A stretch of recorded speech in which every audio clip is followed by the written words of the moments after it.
Softech computer एज्युकेशनच्या पुन्हा एका वेगळ्या व्हिडिओमध्ये आपलं हार्दिक स्वागत आहे. खूप दिवसापासून स्टुडंट्सचे मला मेसेजेस येत होते, म्हणजे प्रत्येक व्हिडिओच्या कमेंटमध्ये त्यांची कमेंट असायची की मॅडम, डिसेंबरला जी काही टायपिंगची एक्झाम झाली होती त्याचा रिझल्ट केव्हा लागणार आहे. आणि जसं मी सांगितलं होतं त्या पद्धतीने आपला जो रिझल्ट आहे टायपिंगचा तो लागलेला आहे.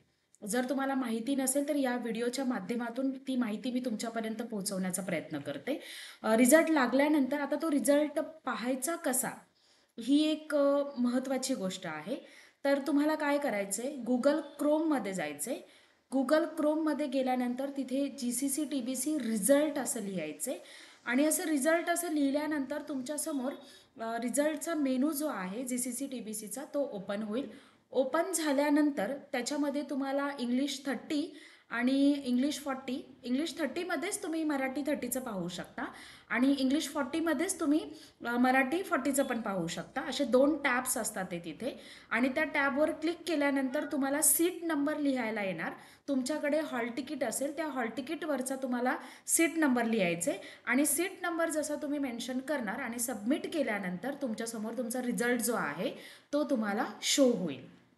जास्त काही अवघड नाही आहे. त्या रिझल्टची तुम्ही प्रिंटआउटही काढून ठेवू शकता किंवा तुम्हाला जर PDF त्याची तयार करून ठेवायची असेल तर तीही तुम्ही तयार करून ठेवू शकता.